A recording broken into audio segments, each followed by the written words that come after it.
nous dire, c'est lui notre Dieu. Avec lui sûrement, nous atteindrons le but. Amen. Oui. C'est lui notre ami fidèle. Et tant. Et il est toujours prêt à nous apprendre. Il est toujours prêt à nous écouter. Il est toujours à notre disposition. Et c'est pourquoi nous avons que lui en tant que protecteur, en tant que sauveur, en tant que Seigneur, en tant que lui qui nous a fait. Amen. Et ce matin, c'est pour lui que nous sommes là. Amen. Et c'est pour sa gloire. Amen. C'est lui qui, dans les jours de sa chair, a dit: je suis le Père descendu du ciel. C'est juste. Je suis le Père de vie. Amen. Celui qui ne mange ma chair et ne boit mon sang n'a pas la vie en lui-même. Et c'est pourquoi aujourd'hui, nous qui avons fait l'expérience d'être nés de nouveau réellement, une réelle expérience de la conversion, de la naissance, oui, nous avons le salut de notre âme. Et Jésus est notre salut. Et nous sommes là encore ce matin par sa grâce. Oui. Amen. Amen. Loué et magnifié soit notre Dieu. Amen. Nous allons encore traiter notre sujet, mais la deuxième partie. Amen. Et notre sujet principal, on va le traiter en plusieurs parties. Pourquoi? Pour apporter la compréhension à chacun. Pour apporter la compréhension aux frères et aux sœurs. Pour que nous puissions comprendre même ce pourquoi Dieu exige à l'homme de naître de nouveau. Notre texte de base se trouve dans Jean chapitre 3. On va le relire, puisque c'était le premier texte de base qu'on a lu pour la première partie. Donc la deuxième partie,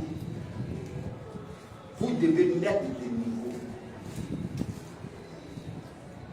Deuxième partie. Jean chapitre 3. On va se diriger directement dans Jean chapitre 3. On va se diriger directement dans Jean chapitre 3. On va se lever. On va se tenir debout pour le respect qu'on a pour notre Dieu, pour le respect qu'on a pour le Sauveur, pour le respect qu'on a pour Jésus-Christ. On va se tenir debout pour la lecture de la parole de Dieu. En Jean chapitre 3, 1 à 10. Jean 3, au verset 1. Au verset 1. Allons-y.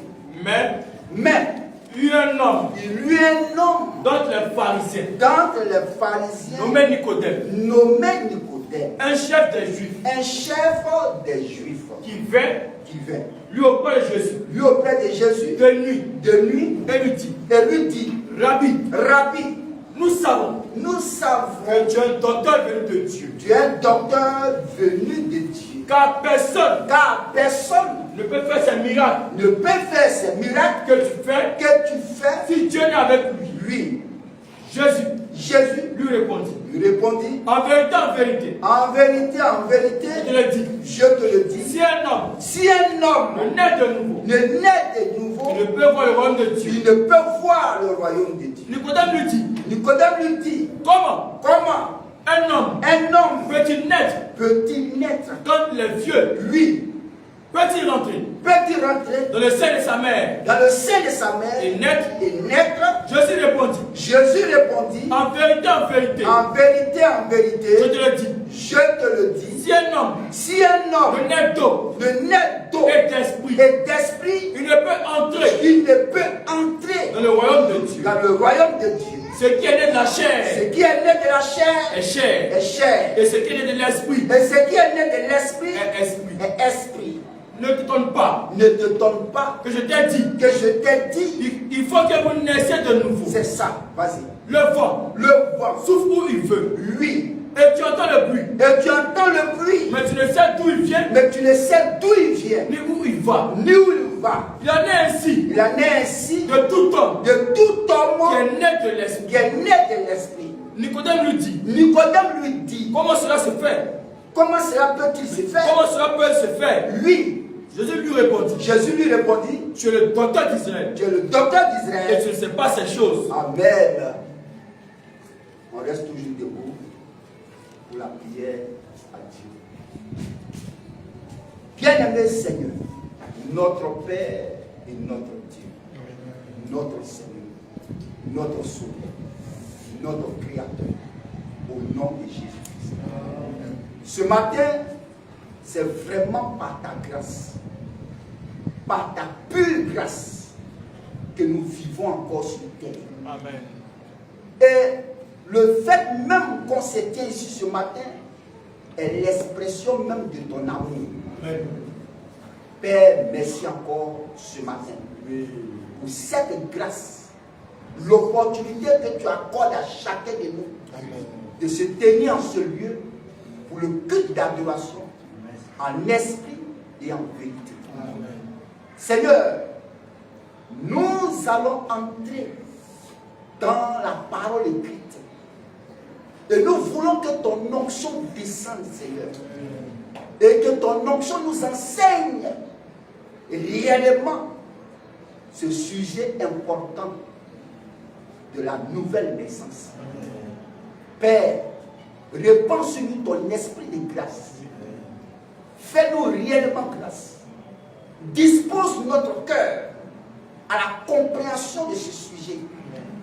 Oui, tu as dit dans Jean chapitre 13, Jean chapitre 16, verset 13, quand le consolateur sera venu, l'esprit de vérité, il vous conduira dans toute la vérité. Amen. Ce matin, que cela soit ainsi encore dans cette salle où on se tient. Père, fais-le pour ta gloire. Amen. Instruis-nous ce matin. Dispose notre cœur à craindre ton nom. Oui, Seigneur, c'est cela que nous voulons. Parce que ce sujet, Seigneur, touche même le salut. Père, merci pour ta grâce. Merci encore ce soir. Merci, Seigneur. Au nom de Jésus-Christ. Amen. Amen. Donc, veuillez vous asseoir. Donc, on a lu Jean chapitre 3, du verset 1 jusqu'à 10. Et nous sommes aujourd'hui à la deuxième partie. Et la première partie, nous avons tous compris.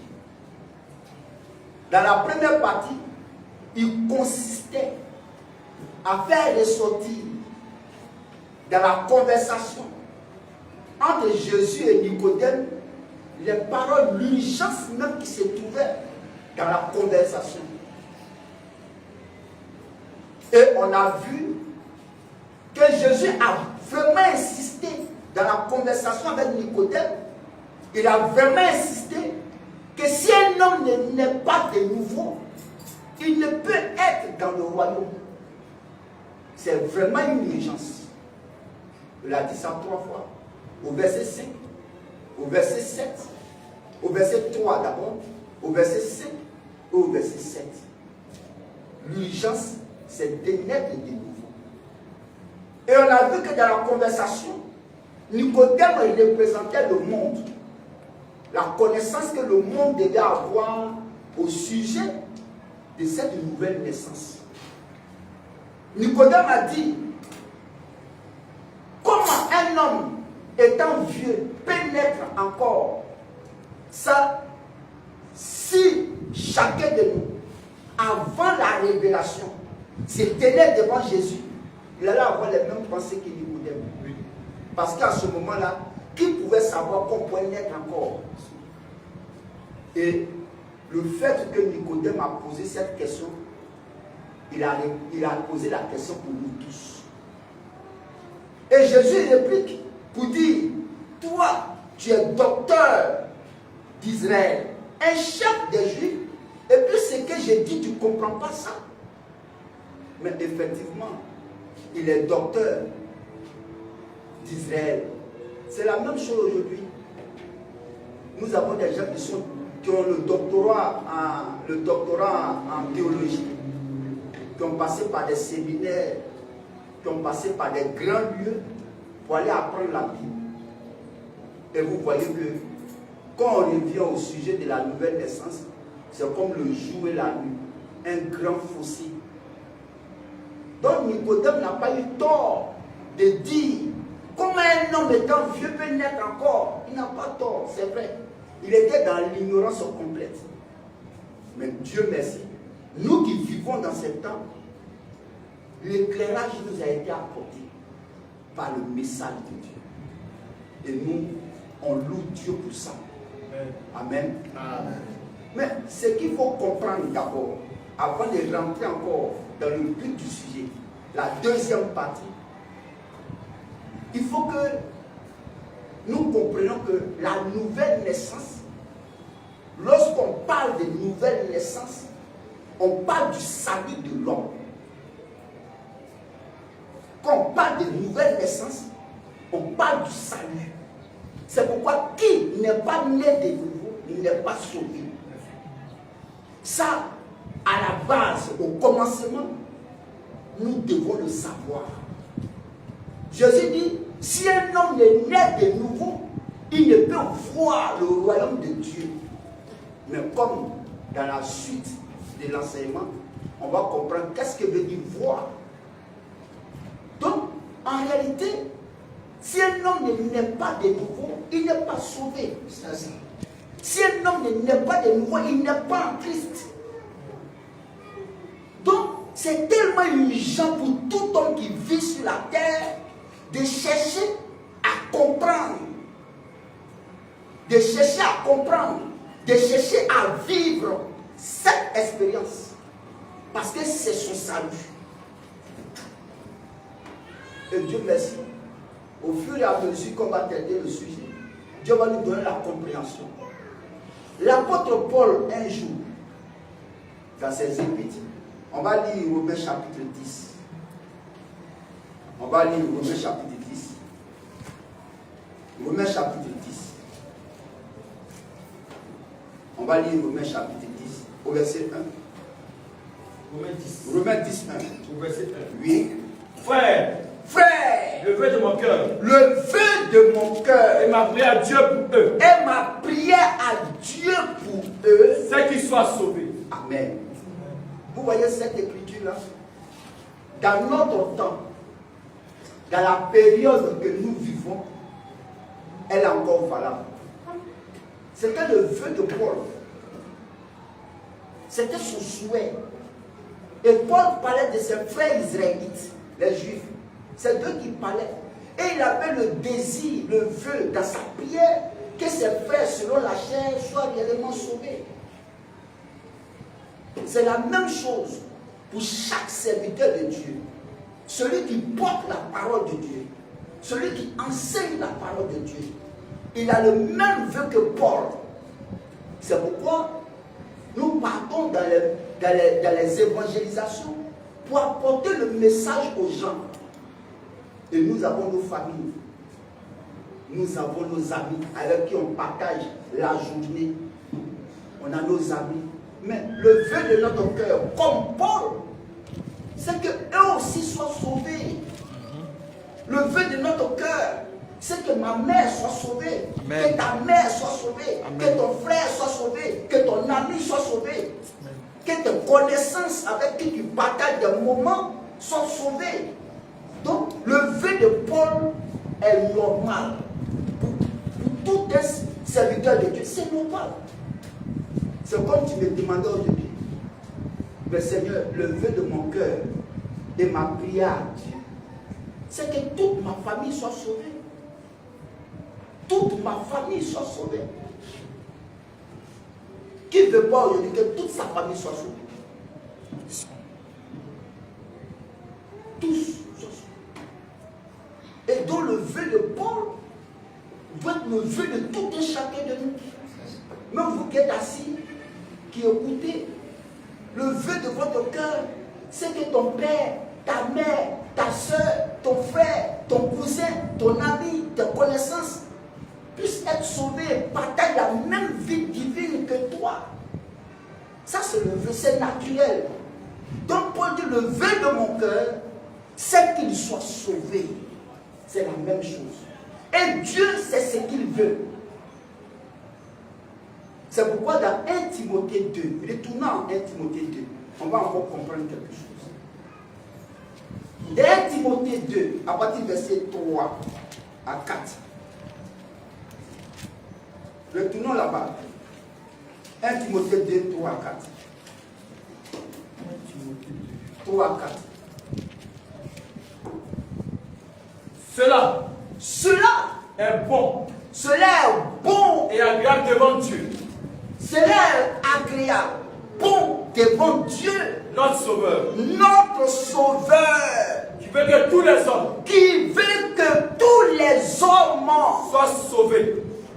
Oui. Et parviennent à la connaissance de la vérité. Voilà. Et c'est Paul qui a donné, c'est Paul qui a écrit ça, sous la conduite de l'Esprit de Dieu. Et qui dit, chez Dieu, ce que Dieu veut, c'est que tous les hommes soient sauvés. Et qu'ils parviennent à la connaissance de la vérité. Oui. C'est le vœu même de Dieu. Moi, je ne peux pas dire que ce que Paul a dit est faux. Non. Paul a exprimé la pensée, le vœu, le souhait de Dieu pour tous les hommes. Et c'est ainsi aussi que nous voulons. Nos familles, nos bien-aimés, nos frères, notre famille, tous ceux-là, nos amis, qu'ils soient sauvés réellement. Qu'ils fassent réellement l'expérience de la nouvelle naissance, comme Jésus l'a exigé. Ne t'étonne pas. Il faut que vous naissiez de nouveau. Il faut que cela soit quelque chose, une expérience qui s'accomplit pour tout et chacun de nous. Et que la gloire revienne à notre Dieu. Donc on est au verset 3, allons jusqu'au verset 4. Non, 1 Timothée 2, 3 à 4. Restons là-bas. 1 Timothée 2, 3 à 4. 1 Timothée 2, 3 à 4. Cela est bon. Cela est bon. Et agréable devant Dieu. Et agréable devant Dieu. Notre Sauveur. Notre Sauveur. Qui veut que tous les hommes. Qui veut que tous les hommes soient sauvés. Soient sauvés. Et parviennent. À la connaissance de la vérité. À la connaissance de la vérité. Oui.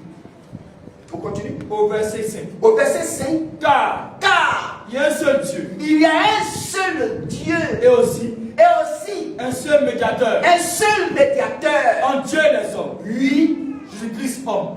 Amen. Oui. C'est ce que nous on veut. Que nos parents, nos frères, nos amis, nos connaissances, que réellement ils font cette expérience personnelle d'être nés de nouveau avec Dieu. Mais pour être nés de nouveau, qu'ils sachent que ce que Dieu veut, c'est que nous comprenons qu'il existe un seul Dieu d'abord. Ça, c'est au préalable. Il n'y a pas deux dieux, il n'y a pas trois dieux. Et Paul dit, après avoir dit le vœu de Dieu, il ramène l'homme à ce qui est l'essentiel, qu'il y a un seul Dieu. C'est vrai, les gens ne croiront pas à la Bible. Et c'est tout à fait normal. Ils sont dans leur... C'est leur droit. Si un homme ne croit pas à la Bible, il est dans ses pleins droits. C'est la même chose qu'aussi, il est dans ses pleins droits d'aller en enfer. C'est ça. Quand tu es proche, non? Donc il y a aussi le droit d'aller en enfer aussi. Comme ça, c'est un choix. Donc Dieu dit, par l'écriture, il dit, il y a un seul Dieu. C'est pourquoi nous ne confessons pas trois dieux, trois divinités en un seul nom. L'écriture n'a jamais dit ça.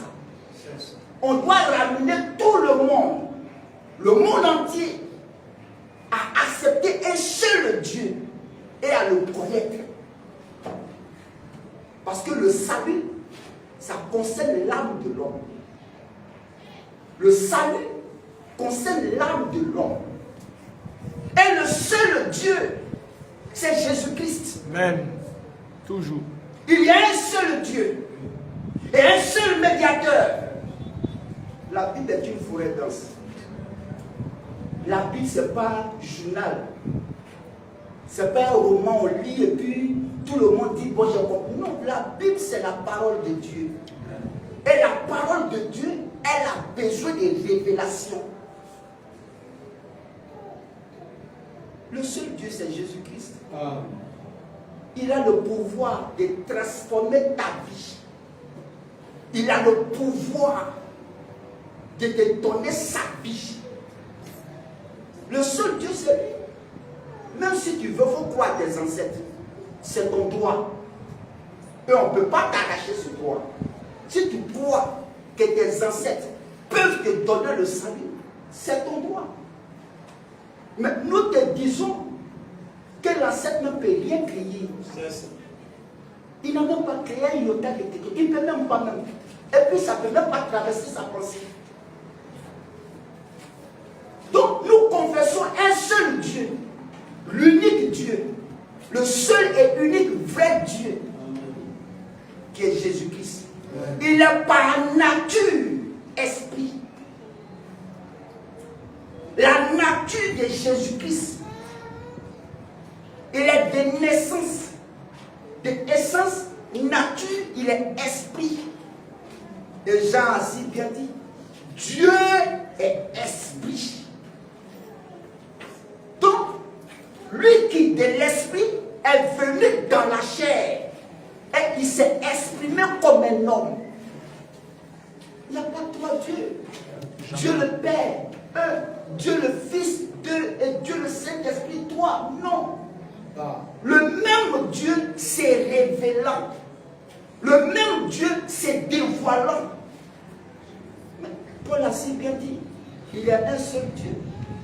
Et dans 1 Timothée 3,16, il a dit, Dieu s'est fait chair. Voilà. Et tout le monde va revenir à ce même et unique vrai Dieu. C'est ce que nous voulons. C'est l'appel qui est lancé. Et quand Jésus est arrivé, Jésus a dit, venez à moi, vous qui êtes fatigués et chargés, je vous donnerai du repos. C'est le seul qui a dit ça. Amen. Le seul qui peut donner le repos à ton âme, c'est Jésus. Et Paul a dit, il y a un seul Dieu. Le seul Dieu, c'est Jésus-Christ. Et on continue encore, le verset 6 est vraiment instructif. Le verset 6. Le verset 6. Au verset 6. Lui, qui s'est donné lui-même. Qui s'est donné lui-même. En rançon pour tous. Il s'est donné lui-même en rançon pour tous les hommes, pour tout le monde. Amen. Lui. C'est là le témoignage rendu. C'est là le témoignage rendu. En son propre temps. En son propre temps. Lui qui est Dieu s'est revêtu d'un manteau de chair et qui s'est donné lui-même en rançon pour tous les hommes, pour leur salut, leur délivrance.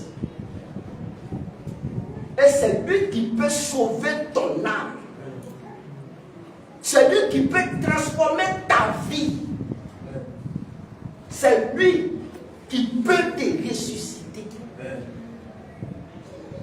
C'est là le témoin rendu à son propre temps. Et en son temps, les Écritures ont dit qu'il est venu sauver les pécheurs. Et ça, c'est vraiment important. C'est pourquoi le vœu de notre cœur, notre prière, même le chrétien même prie pour sa famille. Le chrétien même a dans le cœur l'amour de voir ses parents sauvés. Si Dieu lui-même a dit Cela est bon et agréable devant Dieu, notre Sauveur, qui veut que tous les hommes soient sauvés. C'est la même chose que pour nous. C'est aussi notre vœu de voir nos frères, nos amis, nos parents participer à la vie de Dieu. Mais le Seigneur fera grâce. Il fera grâce. Et il fait toujours grâce. Et le Seigneur a dit, nul ne peut venir à moi si le Père qui m'a envoyé ne l'attire. Nul ne peut venir à moi. Il appelle tout le monde, mais il sait qui va accepter. Il a invité tout le monde au salut. Il a invité tout le monde à naître de nouveau. Il a invité tout le monde à posséder la vie divine. Mais il sait qui accepterait cette invitation. Il sait. Et même, on va dire, pour terminer avec Actes chapitre 13. Acte 13. On va lire avec Acte chapitre 13. Acte 13, 47. Acte 13. Acte 13, 47. Verset 47. Oui. Car ainsi nous l'a ordonné le Seigneur. Ainsi nous l'a ordonné le Seigneur. Je t'ai établi. Je t'ai établi Pour être la lumière des nations. pour être la lumière des nations. Pour porter le salut. Pour porter le salut Jusqu'aux extrémités de la terre. jusqu'aux extrémités de la terre. Au verset 48. Au verset 48. Les païens Les païens se réjouissaient. se réjouissaient Entendant cela. en entendant cette prédication. Oui, Ils glorifiaient ils glorifiaient. la parole du Seigneur. Ils glorifiaient la parole du Seigneur. Et tous ceux Et tous qui ceux, étaient destinés tous ceux qui étaient destinés à la vie éternelle. à la vie éternelle, oui, tous ceux qui étaient destinés à la vie éternelle ont cru. C'est la même chose aujourd'hui. L'invitation est lancée à tous. Venez à moi, vous qui êtes fatigués et chargés, je vous donnerai du repos. L'invitation est lancée à tous. Mais ceux qui vont accepter ce repos-là, c'est ceux qui ont été destinés à ce repos. Amen. Et nous voulons qu'ils soient réellement destinés à ce repos. À lui, notre Dieu, Jésus-Christ, soit la gloire, Amen. la louange. Amen. Revenons dans notre sujet. On a fait un peu une sortie de route, mais revenons un peu à notre sujet dans Jean chapitre 3. Et le sujet, c'est naître de nouveau, naître encore, naître une seconde fois. Et dans la première partie, on a vu l'urgence qui se trouvait dans la conversation entre Jésus et Nicodème. Et Jésus a employé 3 fois cette expression. Vous devez naître de nouveau.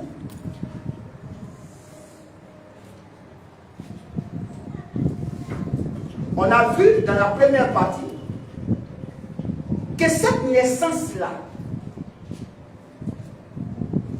elle est très importante pour l'homme, pour le salut.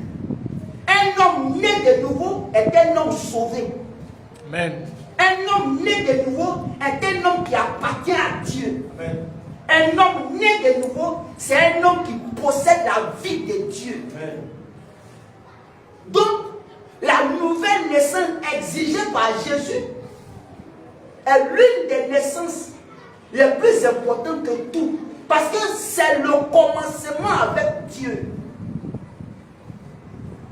Un homme avoir une relation avec Dieu, une relation étroite avec Dieu, tout commence par une naissance. Mais cette naissance-là, elle n'est pas physique, elle n'est pas charnelle, elle est une naissance spirituelle. Dans cette naissance que Jésus exige à tous, cette naissance spirituelle-là, seul le Dieu, c'est lui qui l'a accompli. Et dans cette naissance, ce n'est pas ton corps qui change. Ce n'est pas ta chair qui change. rien de tout ça. Mais dans cette naissance-là, c'est l'intérieur de l'homme qui doit changer, porter la vie divine.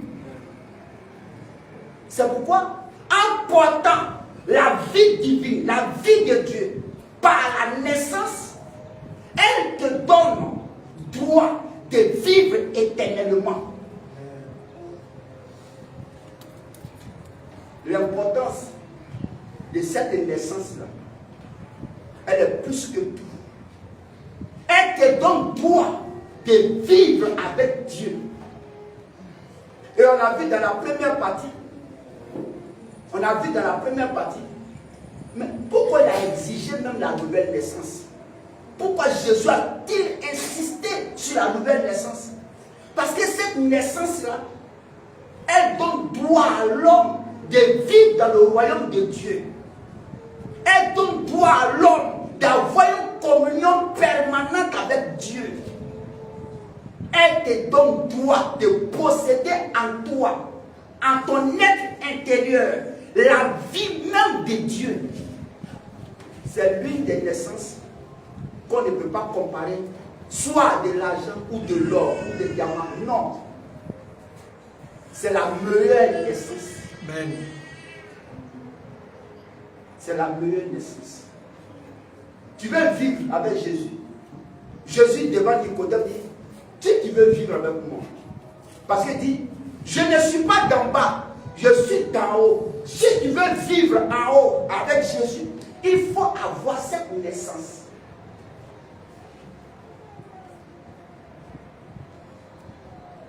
Si tu veux vivre, il faut avoir cette naissance. Et c'est qu'il faut comprendre. Sans cette naissance, tu es un homme mort. Sans cette naissance, tu es un homme mort. Tu es destiné à l'enfer sans cette naissance.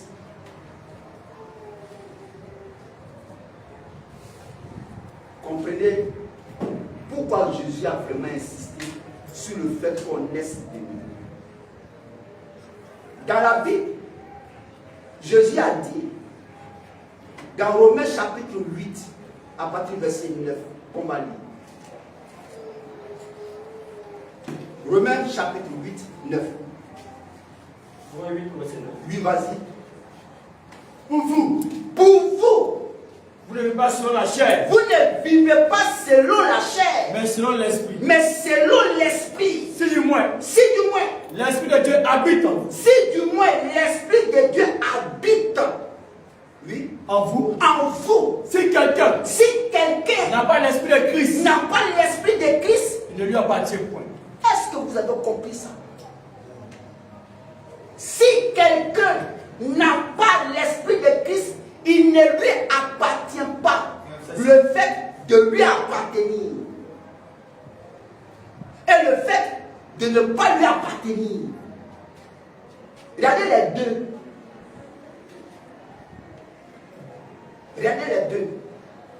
La condition que Jésus a donnée est par l'écriture.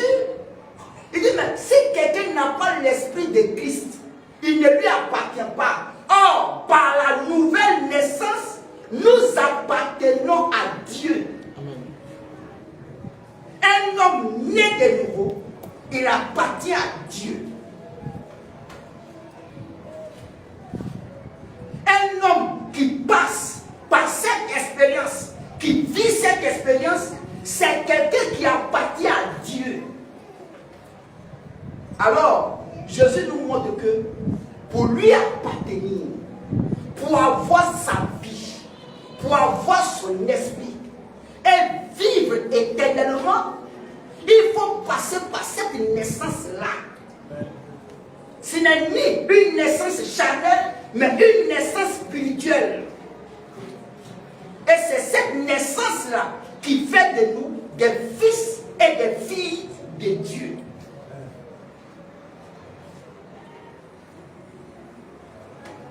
C'est vraiment important.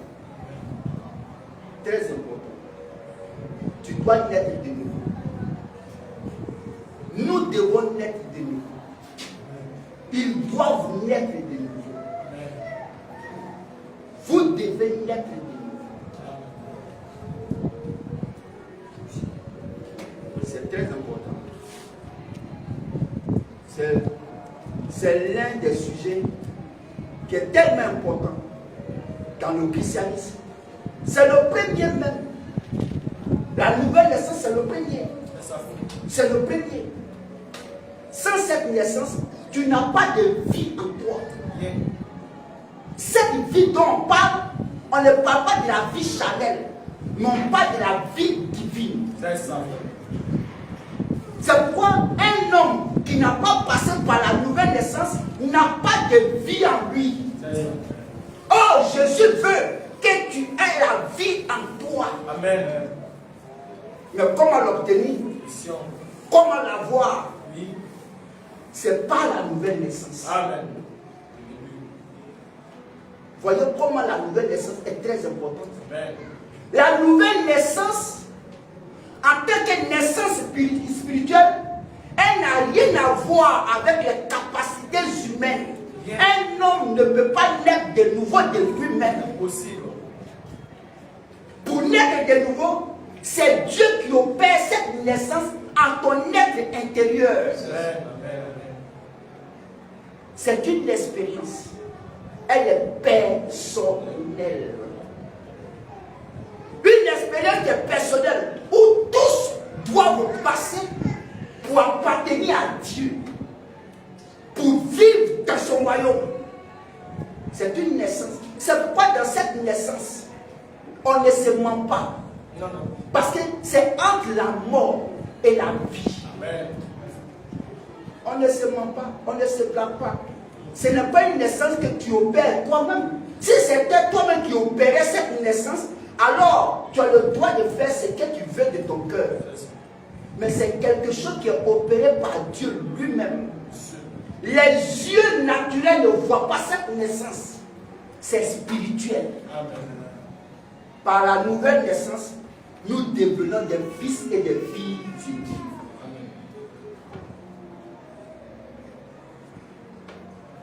Il avait dit que la naissance charnelle que nous avons héritée de nos parents, papa et maman, cette naissance-là, elle ne peut pas entrer dans son royaume. C'est une naissance qui est charnelle.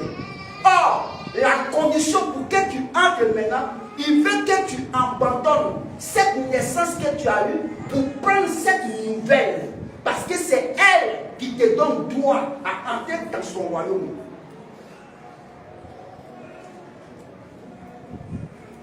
Cette naissance-là, il n'y a pas plus meilleure que cette naissance. C'est la meilleure des naissances. C'est la bonne naissance. Pas que celle qu'on a eue, elle est aussi mauvaise que ça. Mais en ce qui est du salut, elle ne peut pas. Or, ce de quoi on parle du salut. On parle de l'âme. On parle de la vie dans l'âme. On parle de la délivrance de l'âme.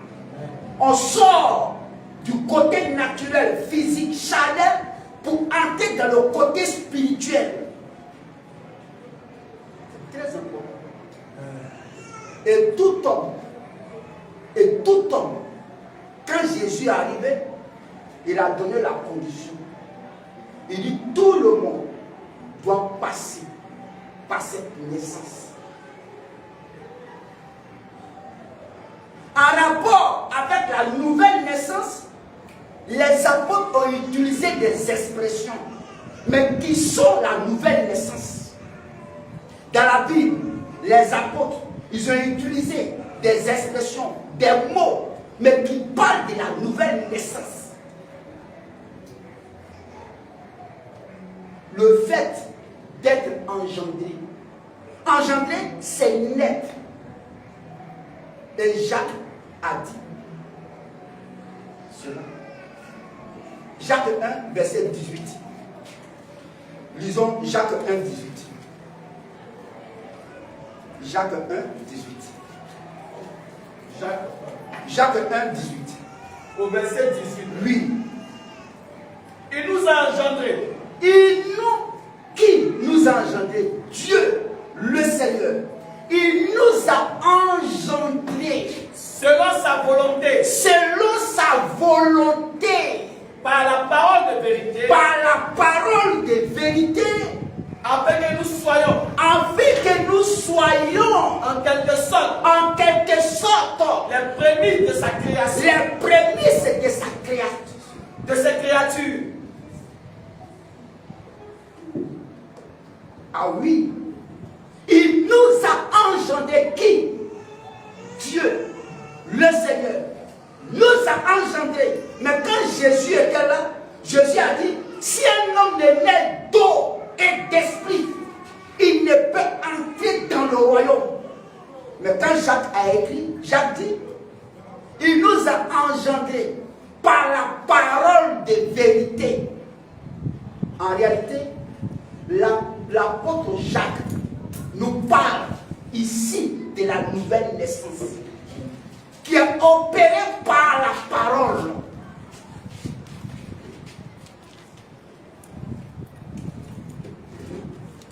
Pierre a parlé encore de la nouvelle naissance en utilisant une expression: être régénéré.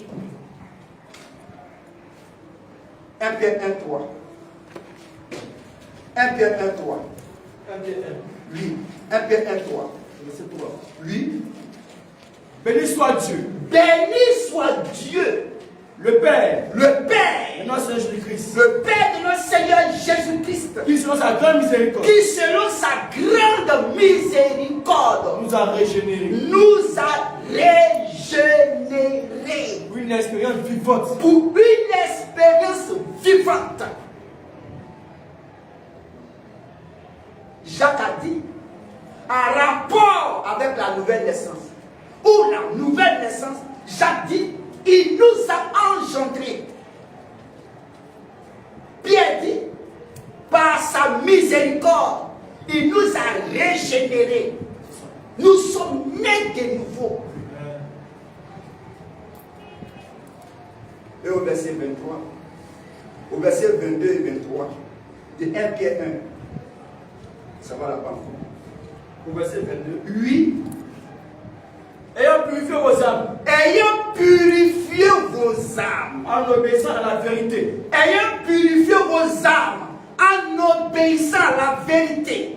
Pour avoir un amour fraternel sincère. Pour avoir un amour fraternel sincère. Aimez-vous ardemment. Aimez-vous ardemment. Les uns les autres. Les uns les autres. De tout votre cœur. De tout votre cœur. Plus que. Voilà. Parce que le cœur a été purifié par la parole.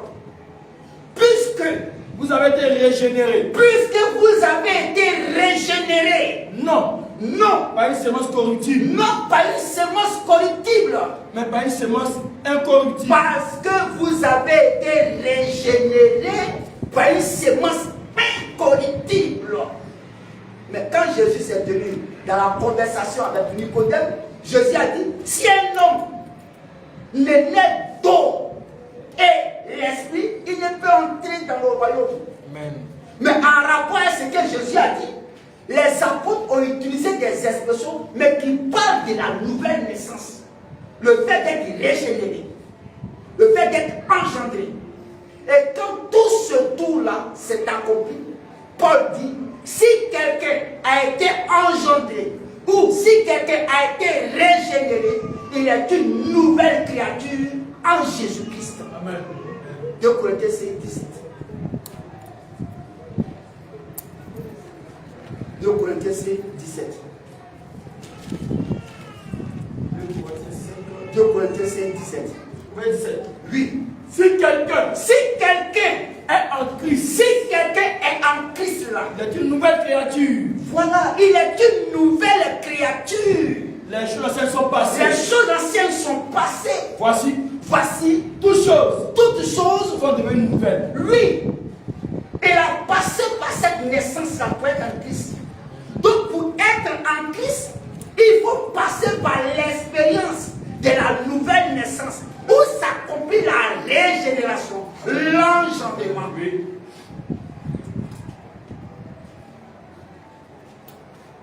Il est vraiment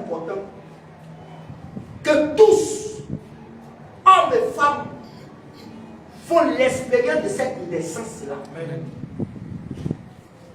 Et lors de cette naissance, c'est Dieu lui-même, pas l'homme, pas ta force, pas ton intelligence, mais Dieu lui-même qui entre en action parce que les conditions étaient remplies dans ton cœur. Et Dieu entre en action pour produire en l'homme cette naissance, la vie divine. Amen. Et c'est ça. C'est par là que tout homme doit commencer pour avoir une relation avec Dieu. Nous aujourd'hui, par la grâce du Seigneur, pour son église, sa vraie église, elles ont passé par cette expérience-là. Parce que c'est une expérience incontournable. Personne ne peut contourner ça. Depuis que Jésus l'a déclaré, personne ne peut la contourner. Dieu a promis habiter dans l'homme. Paul a écrit, si quelqu'un n'a pas l'esprit de Christ, il ne lui appartient pas. Donc, quand l'homme naît de nouveau, il passe par cette expérience. Lui, Dieu doit venir en lui. Amen. Mais qui est Dieu? Dieu est l'esprit. Oui. Or, le Seigneur, c'est l'esprit. Dieu est esprit. Et Dieu a promis à habiter dans l'homme. Dieu a promis ça. Dieu a promis à habiter dans l'homme. L'esprit de Christ n'est rien d'autre que Dieu lui-même. Parce que Dieu est esprit. Christ lui-même est Dieu. Christ est esprit. Donc si quelqu'un n'a pas son esprit, il ne lui appartient pas. Or, lors de cette naissance, c'est Dieu lui-même qui entre en action. L'homme a quoi avoir? Les capacités de l'homme sont finies. Oui. Et c'est Dieu lui-même qui révèle l'homme. C'est Dieu lui-même qui entre en action pour produire cette naissance dans l'être intérieur de l'homme. Mais auparavant, Dieu a promis à habiter dans l'homme. C'est ce que l'homme doit savoir. Dieu a promis à habiter dans l'homme par l'esprit. Dans Ézéchiel 36,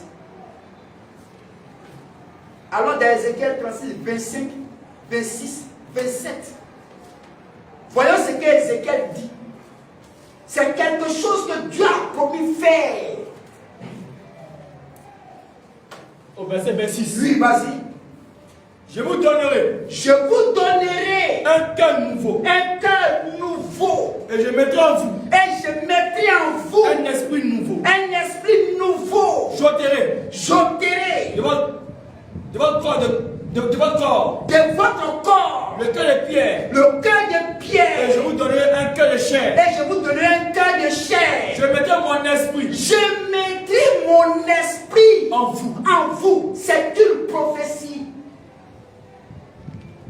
Je mettrai mon esprit en vous. Oui. Je mettrai mon esprit en vous. Je mettrai mon esprit en vous. Et je ferai en sorte que. Vous suivez mes ordonnances. Et que vous observiez. Et pratiquez mes lois. Amen. Amen. Dieu a promis d'habiter dans l'homme.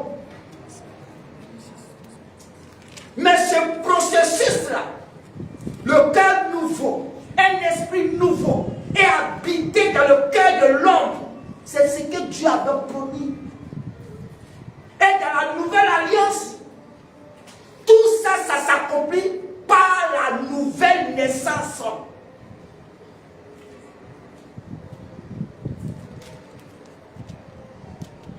Ça s'accomplit par la nouvelle naissance. C'est pourquoi, quand un homme est né de nouveau, il porte en lui la vie de Dieu, l'esprit de Christ. Il n'y a pas meilleure naissance que ça. Et c'est ce que Dieu exige. Amen. Et quand Jésus est arrivé, on comprend pourquoi Jésus a beaucoup insisté. C'est pour que l'homme sur terre, pour qu'il puisse vivre éternellement, vivre dans le royaume de Dieu, il faut qu'il possède en lui cette vie. Sans cette vie, il est périssable. Or, cette vie, elle est impérissable. Dieu ne peut mourir. De même que Dieu ne peut mourir, sa vie ne peut mourir. Quand nous portons sa vie, lui, nous ne pouvons mourir.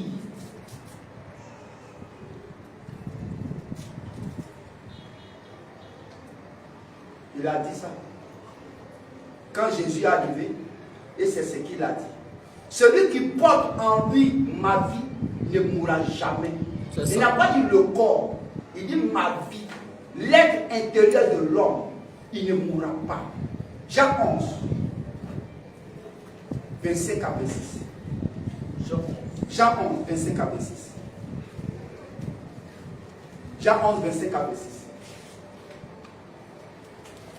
Verset 25. Lui, Jésus lui dit, je suis la résurrection et la vie. Je suis la résurrection et la vie. Celui qui croit en moi, celui qui croit en moi, vivra. Il vivra. Quand même, il serait mort. Voyez? Il vivra même s'il est mort. La mort, là, c'est la chair. Lorsque tu laisses cette terre, un homme qui croit en moi ne mourra pas, même s'il est parti dans la tombe. Non. Parce qu'il vit. Il a la vie de Dieu. Allons-y, continuons. Quiconque vit. Quiconque maintenant vit sur cette terre. Et croit en moi. Ne mourra jamais. Il ne mourra jamais. Crois-tu cela? Parce que Dieu s'en est occupé. Dieu s'est occupé de cette personne.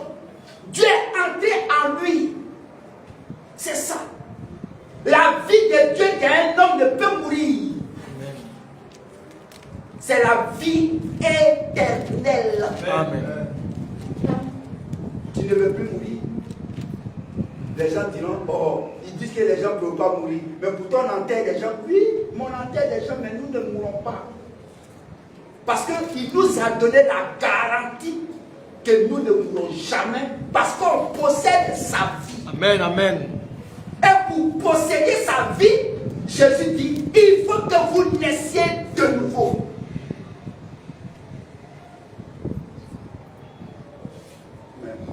Que la gloire du Seigneur, que la gloire revienne à notre Dieu. Vous devez naître de nouveau. Ton père doit naître de nouveau. Ta mère doit naître de nouveau. Ton frère doit naître de nouveau. Tout le monde, tout être humain sur terre doit naître de nouveau depuis que Jésus l'a déclaré. La naître de nouveau. Et nous avons compris pour la deuxième partie. Nous avons compris pour la deuxième partie. La première partie, ça concernait quoi? Dans la conversation que Jésus a eue à un Nicodème, il faut faire ressortir les points essentiels qui touchent l'homme. Dans la conversation avec Nicodème, dans la première partie, Jésus a insisté sur le fait que l'homme doit naître de nouveau. J'espère que vous comprenez. Il dit, il faut que vous naissiez de nouveau. Mais il parlait à Nicodème. Mais au lieu de dire, tu dois naître de nouveau, il dit, mais vous devez naître de nouveau. Le vous inclut l'humanité. Donc, dans la première partie qu'on a étudiée, c'était de faire ressortir les points essentiels qui touchent même l'humanité. Et Jésus l'a dit ça 3 fois. Vous devez naître de nouveau. Si un homme, vous devez naître de nouveau. C'était l'absolu. C'était l'urgence. Et dans la première partie, on a vu que celui avec qui Jésus cause, c'est Nicodème. Et la Bible dit que c'est un chef des Juifs. Il est docteur d'Israël. Et Jésus lui dit que malgré que j'ai dit ces choses, tu ne sais pas. En réalité, Nicodème nous représente. parce qu'on ne sait rien de cette naissance. Tant que Jésus ne l'avait pas dévoilé et les apôtres ne l'avaient pas dévoilé, on ne pouvait pas savoir ce que c'est la nouvelle naissance dont Jésus parlait. Amen. Mais Dieu merci par sa grâce, nous avons compris pourquoi Jésus insistait sur le fait qu'on doit naître de nouveau. Mais aujourd'hui encore, dans cette deuxième partie, qu'est-ce qu'on a vu? On voulait montrer qu'est-ce que cette nouvelle naissance. Et l'importance qui est dedans. La nouvelle naissance, pour dire, ce n'est pas une naissance naturelle. Que quelque chose que quelqu'un lui-même peut produire. Non. C'est une naissance que Dieu lui-même produit, pas sur la chair, mais dans l'être intérieur de l'homme. Voilà ce qu'il fallait comprendre. Il fallait comprendre aussi que dans cette naissance, Dieu veut habiter dans l'homme. Et si l'homme n'a pas Dieu en lui, il ne peut vivre éternellement. Donc, c'est par le moyen de cette naissance-là qu'on devient fils et fille de Dieu. Amen. Jésus dit, si un homme est né de nouveau, il ne peut être Christ. Dieu a voulu habiter dans l'homme et il avait déjà prédit ça. Par Ézéchiel, je mettrai mon esprit en vous. Mais quand Jésus est venu, il dit, mais si un homme n'a pas d'esprit, mais il ne peut vivre. Amen. Et Paul écrit, si quelqu'un n'a pas l'esprit de Christ, il ne lui appartient pas. Or, il a promis de donner son esprit dans l'homme. Voilà l'importance. Dans la deuxième partie qu'on a vue aujourd'hui, c'était de donner qu'est-ce que même la nouvelle naissance. C'est une naissance qui est spirituelle. Ce n'est pas un homme qui l'a accompli, mais c'est Dieu qui l'a accompli. Amen. Et la promesse c'était quoi? Il a promis d'habiter dans un homme. Dieu qui habite dans un homme. Mais, ça veut dire, est-ce que les hommes peuvent croire ça? Dieu habitait dans l'homme. Mais il dit, je vais habiter en vous. Il dit, je mettrai mon esprit en vous. Et Paul dit, si quelqu'un n'a pas l'esprit de Christ, l'esprit de Dieu, l'esprit de Christ, c'est la même personne. Dieu habitant dans l'homme par son esprit. Or, pour qu'il habite en toi par son esprit, il faut passer par une autre naissance. C'est cette naissance qu'on appelle la nouvelle naissance. Une seconde naissance. Dans cette naissance-là, c'est Dieu qui prend le contrôle de toi. Et c'est le commencement de la vie chrétienne. Quand il dit tu es chrétien, quand il dit à quelqu'un je suis chrétien, en réalité, tu montres que tu portes Christ en toi.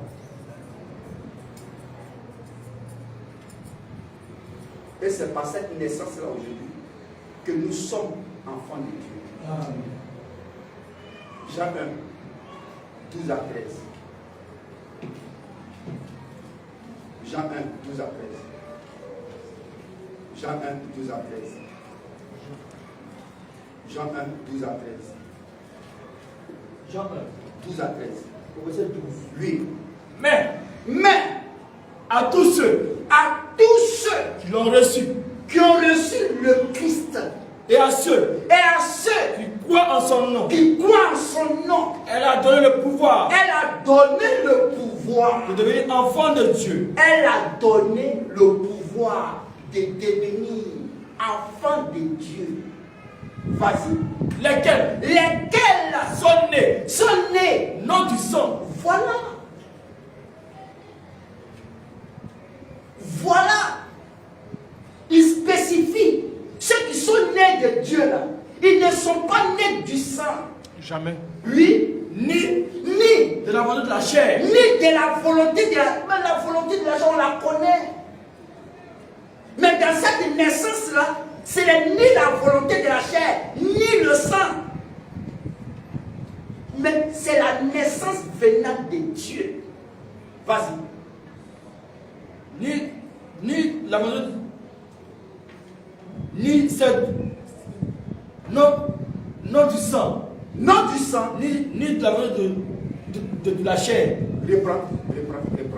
Mais à tous ceux qui ont reçu, qui ont accepté le Christ, à ceux qui croient en son nom, qui ont cru en son nom, elle a donné le pouvoir elle a donné le pouvoir de devenir enfant de Dieu. de devenir enfant de Dieu. Lesquels sont nés? Ce n'est pas enfant de ton papa maintenant. On a changé ça. Ce registre a changé. Il est devenu enfant de Dieu. Oui. Lesquels sont nés? Lesquels sont nés? Non du sang, Non du sang, ni de la volonté de la chair, ni de la volonté de la chair, ni de la volonté de l'homme, ni de la volonté de l'homme, mais de Dieu. mais de la volonté de Dieu, oui. Ni de la volonté de l'homme. Nous, on a nos volontés. Monsieur et madame se mettent ensemble là, et puis un matin, le petit junior naît. Là, c'est notre programme de dehors. Mais pour la nouvelle naissance, ce n'est plus comme ça. Ça, c'est la volonté de Dieu. La naissance qui vient de Dieu. C'est une naissance que Dieu lui-même produit. Et on a notre troisième partie qu'on va faire par la grâce de Dieu dimanche. Et j'espère qu'on a compris pour la deuxième partie. Amen. La première partie, la deuxième partie. Il nous reste la troisième partie qu'on va faire le dimanche. Que Dieu encore nous donne la compréhension. Amen. Que Dieu nous fasse grâce. Amen. Que nous comprenions l'urgence qui est dans le fait de naître de nouveau. Amen. Parce que c'est le commencement de la vie chrétienne. Le commencement avec Dieu. Le commencement pour marcher avec Dieu. Il faut d'abord naître de nouveau. À lui soit la gloire au nom de Jésus-Christ. Amen. La prière. La prière.